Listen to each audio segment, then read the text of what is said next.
Oh, there we go. Hi, Professor.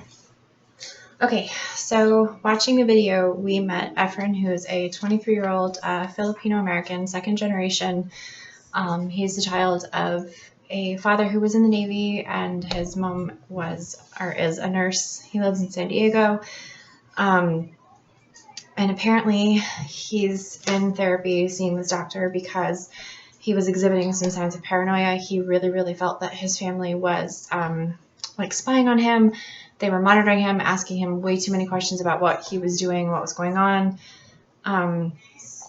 He felt like his dad, who was really good with technology, was possibly monitoring him to see what he was doing. He said he heard footsteps outside of his bedroom, so he would play music to try to block his family from spying on him. And he just stayed in his room, except for sneaking out when he felt no one was home to get food, or going to the bathroom when he felt no one was looking. That's my daughter Shelby saying hello as I do my homework, which is great. So he was hospitalized for a week after staying in his room for a week and not coming out because his family was really concerned with him and his behavior. He didn't go to school. He didn't go to work. He was really acting out of what they considered to be normal behavior. Sorry for my children, but COVID-19, yay. So he was hospitalized for a period of time. They've got him taking some medications. He still feels like people are watching him, makes him really uncomfortable, but he is still taking his meds. He also reported hearing voices. He says that he hears voices when he's got to do things that are difficult, things he needs to concentrate on. And a lot of the times there'll be negative voices that are highly critical of him, telling him well, you didn't do well on this previous assignment, so you're not going to do well on this assignment. But then he also reports hearing voices of his grandmother, who recently passed away, providing him with positive reinforcement. He says he's hearing these voices 4 to 5 times per week. His parents are also very religious. It's part of their Filipino culture, and they go to church for hours at a time per week. And he reported feeling really uncomfortable at church because that's when he has the majority of the voices, the critical voices that he hears while at church. And when he told his dad that he didn't want to continue going to church and tried to talk to his father about it, his father said, you can either go to church or you can go and be homeless, because if you're going to live in my house, you're going to go to church. So he reports that, he really doesn't have a good relationship with his dad. His dad gets upset a lot if his son tells him something that his dad disagrees with. It's easier for him to get along with his mom, but his mom asks a lot of questions. The person he was closest to was his grandmother, who did recently pass away. He really reports not having a lot of friends. He did in high school when there were more other kids of Filipino descent around, but he felt very bullied in school. People were calling him Chinese when he's not Chinese, and saying that he and his family eat dogs. None of them do. He also really misses his grandmother, who recently passed away. It was a stressful time for the family. So there were those, the kind of difficulty with the Filipino culture and the importance put on family and being with family. And he doesn't really want anybody to tell his family what's been going on with him and with hearing the voices. He said his family just wants him to go to therapy and be on his medication so that he can be normal, even though he's not really sure exactly what normal is. Back up a little bit. Oh, there we go. So the only voice he recognizes is the voice of his grandmother. The rest of the voices he doesn't know. He doesn't mind the kind voices, but he does report feeling like he has to fight the critical voices. He doesn't want to lose the ability to hear his grandmother because he was very close with her. And so he feels like hearing her voice is very important to him. So he's worried that his medication will take away his ability to hear his grandmother.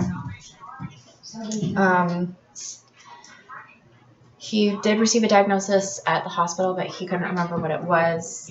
He just knew that the hospital was concerned about him, keeping himself in his bedroom and away from his family, and also hearing voices. He really needs help with getting through to his family that he can't really go to the church anymore. He feels very judged. He feels very persecuted there, and unwelcome, and it makes the critical voice hallucinations increase. He seems really disoriented in the video. He's constantly kind of picking at his clothing. He's not really making direct eye contact with the psychologist who's asking him the questions. He reported that he was afraid to even be there.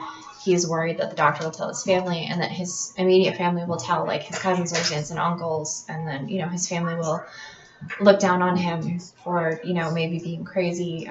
That's a big concern that he had. And I guess the doctor in the video asked him if he was hearing voices during the session, and he reported that he was, not initially, but he was beginning to.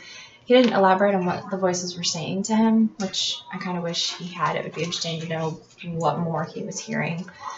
So I'm diagnosing him from the DSM-5 as a paranoid schizophrenic. The disorder, per the DSM-5 and from the Psych Online tool that you gave us in our study resource for this week, defines schizophrenia as a chronic brain disorder which affects less than 1% of the population. Symptoms can include delusions, hallucinations, trouble with thinking and concentration, and a lack of motivation. Luckily, most people with schizophrenia disorders are able to be treated and have as close to normal life as possible through therapy and medication in combination. I would further diagnose him not just as schizophrenic, but as a paranoid schizophrenic, which is a belief in persecutions, auditory hallucinations, and disorganized behaviors. Per the DSM-5, the more specific, I would give him type C schizotypical delusions, definitely a 297.1 F22 diagnosis from the DSM-5, maybe a 293.89 because that's got hallucinations, but I think they mean to differentiate hallucinations being visual, and then they would specifically say auditory hallucinations if that's what they meant. So I'm skipping with the persecutorial or paranoid schizophrenia diagnosis, which, you know, we can diagnose according to the DSM. You have to have at least 2 symptoms for a month or more of cognitive, behavioral, and emotional symptoms. He was having delusions. He thought people were monitoring him. Hallucinations, like, again, the auditory hallucinations of the hearing voices, hearing footsteps, and disorganized behavior. He was skipping work. He was skipping school. He locked himself in his room. That's definitely disorganized behavior. Also, impairment with work and interpersonal care. I don't think he's got major depressive disorder. I'm not sure about mania because he did mention that he just wants to sit in his room and play video games. And some people with manic moderate personality disorders can't really do anything but can sit and play video games for hours on because it's something that they can accomplish. It's easy for them to do. So he might have a little bit of mania, and from what was reported, it wasn't drug-induced. So it's not from substance abuse as far as he can tell. Associated phobias, anxiety, and hostility. I think he's got some mild hostility, especially towards his father, feeling persecuted by his dad, feeling like his dad was using technology to spy on him, definite paranoia about the family, trying to figure out what he's doing all the time, always watching him. Kind of textbook paranoid schizophrenic behavior, basically. So yeah, that's my diagnosis and description of why I think that Mr. Efren is a paranoid schizophrenic.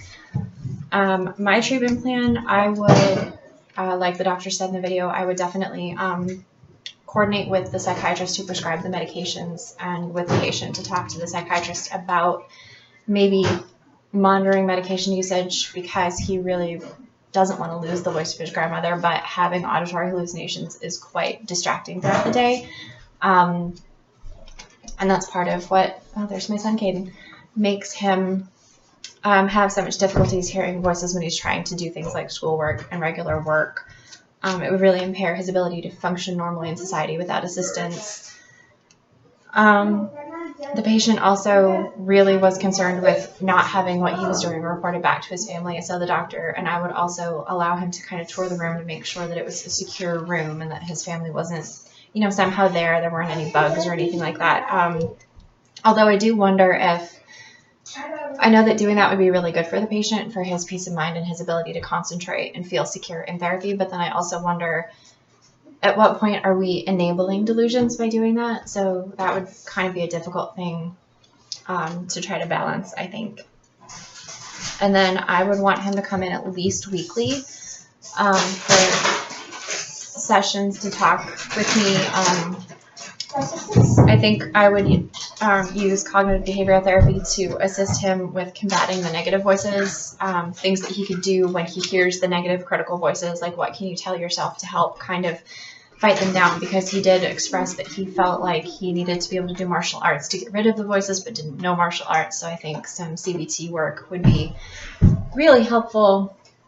My kids are making this video extra entertaining for you. And then I think I would also try to work with him towards getting into some family therapy so he could really address some of his issues with communicating with his dad and his family about what he was feeling and what was going on, to kind of help his family understand, because his family is very concerned. So the family definitely needs to understand what the diagnosis means, how they can best assist their son, and support him, and also feel supported themselves and understand what resources are out there for them in dealing with paranoid schizophrenia. Another thing that I remember reading in an article, and I should have looked it up before I started this video, and I'm sorry that I didn't. There was an article about the real person behind the Russell Crowe movie, A Beautiful Mind, and how difficult of a time he had navigating life being a schizophrenic. When he was on his medication, it was much better, but he didn't consistently take his medication, and that led to extended periods of vagrancy and homelessness. And then his son had a similar problem. And so the two of them and their family trying to navigate having this disorder and being on the medication, or then taking themselves off their medications. It's a big danger with a lot of these different disorders, where people feel like, oh, I'm okay now and I don't need to continue my meds, and they stop taking them without being properly weaned off, and then they have a resurgence of visual or auditory hallucinations, end up losing jobs, losing homes, being homeless, traveling around, family can't find them. They put themselves into a great amount of danger just from, homelessness, because they might die of exposure, but you don't really want to have them committed to prevent those things, because if you can get them to agree to continue their medication and work with family to take their medication, they have a much lower chance of ending up being vagrant or homeless for long periods of time.